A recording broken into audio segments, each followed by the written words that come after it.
me today I have Jenna Filbrun, the author of the Unsaid Words. We are so excited to have you, so thank you, Jenna. Thank you. I really appreciate the opportunity. Yeah, so why don't you tell us a little bit about your book, The Unsaid Words?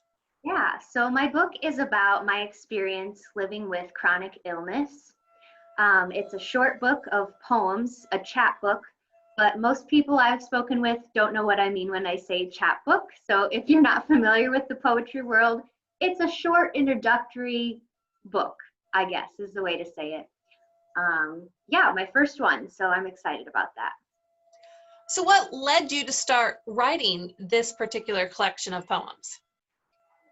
Well, it really came about a couple years ago. I had a really rough winter with my health issues, and I had done some writing in the past, but just kind of like as a way to gather up what I had been through that winter, I went through my journals and compiled some of them.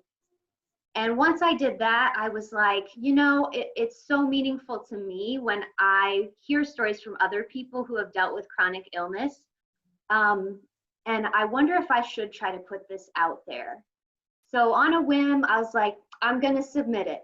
So I submitted it to Finishing Line Press. And lo and behold, they accepted it, and I was blown away, but I'm really excited. Tell us a little about that process, about submitting your work and then getting it accepted, and what the steps were after that. Yeah, so a lot of small presses that publish poetry have like a poetry competition at some point throughout the year, or chapbook competition. And so when I submitted the manuscript, it was for the New Women's Voices chapbook competition. And that was in spring of 2019. And then I heard in fall of 2019 that the manuscript had been accepted.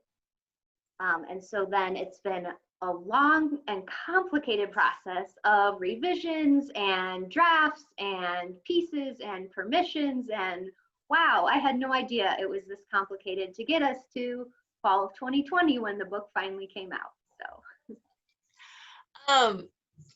So the editing process can always take a long time, and almost always there are things that are cut out that just don't fit. What are some of the things that you had to cut out that maybe were more difficult to do or let go of? Well, so it had been quite a while since I had first submitted the manuscript by the time I was ready to start making cuts with the view that it was going to be published. So actually what I did is I contacted my poetry professor from Goshen College, Ann Hostetler, and I was like, Ann, help me, these are terrible. So thank you so much to her for her guidance and wisdom. As an author, when you look at something over and over and over and over, you don't always see where it doesn't make sense, or where your train of thought is lost, or you're being too wordy, or things like that. And so she pointed out some of those areas that needed further work, and also those that were somewhat successful. So I was able to use her tips to kind of begin a second process, mostly of cutting, because I tend to be too wordy, which if you're sitting here listening to this, you may not be surprised to hear. But I definitely cut out a lot more than I added in or kept. So, yeah. So let's talk a bit about what brought you to writing, and particularly what brought you to writing poetry. Yeah, I have always written poetry. When I was younger, I was enamored with Shel Silverstein's Where the Sidewalk Ends. And that just kind of got me onto this idea that, like, wow, when words come together in a specific way, it's an art, and it's different from just regular writing. And so my early poems were like, I'm sitting on a chair and I have gum in my hair, or something like that. So thankfully, I've kind of come a little way since then.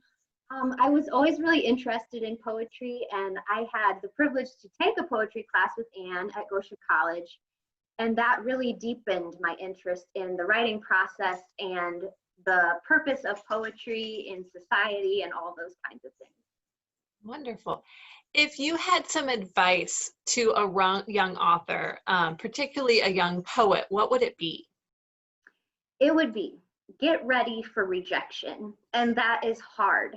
I'm a sensitive soul, so when you have put your soul into something and then you put it out for someone to judge and they say that's not what we're looking for, like it hurts. But that is definitely part of the process. I had way more rejections before I ever had an acceptance. And it's tough to like keep on in the face of all that, but do it. Please do it, because your voice can be heard and needs to be heard. When you're not writing, how do you spend your time? I do some tutoring in math, which is so random. I was an English major, but my husband is a math teacher at Fairfield. And I sort of got plugged in that way through a friend of his, and then I ended up expanding into multiple subjects. So this year I'm tutoring in geometry and a little bit in pre-calculus, which is very close to being above my level, but I'm able to keep up enough to be helpful, I hope. Very good. Yeah. Awesome.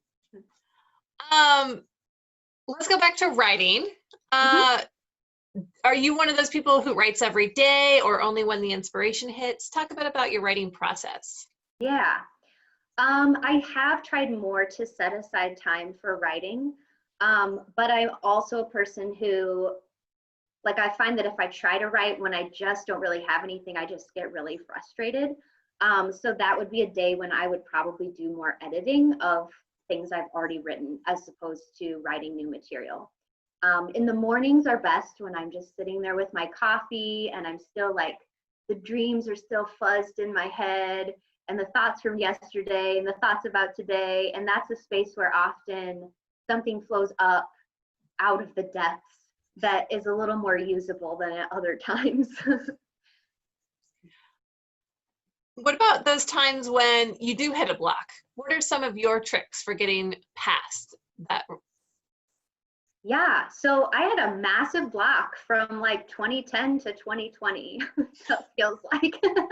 In 2010, I kind of was really passionate about my writing, sending in a lot of submissions. And then somewhere around like 2012-ish or so, I got really buried by the rejections and I was like, yeah, I'm just not going to do this anymore.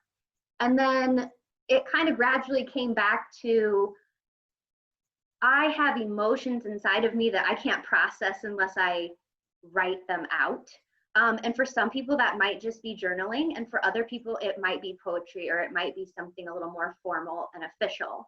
But yeah, just getting into those emotions, like what am I feeling angry about? Or what is making me feel really excited right now? And writing into those emotions. Even if you end up with stuff that's not that good, at least you've got something to go off of. Of this published work, do you have a favorite part? Yes.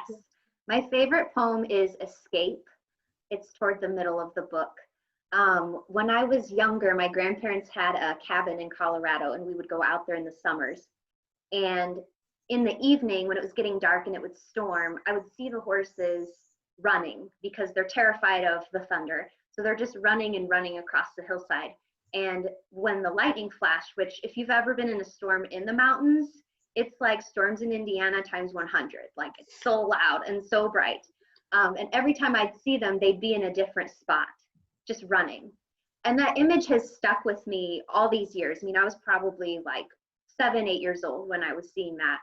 And finally it came out in this poem that's about like the fight or flight response and what we do when we have this thing that we need to get away from, but we can't get away from it.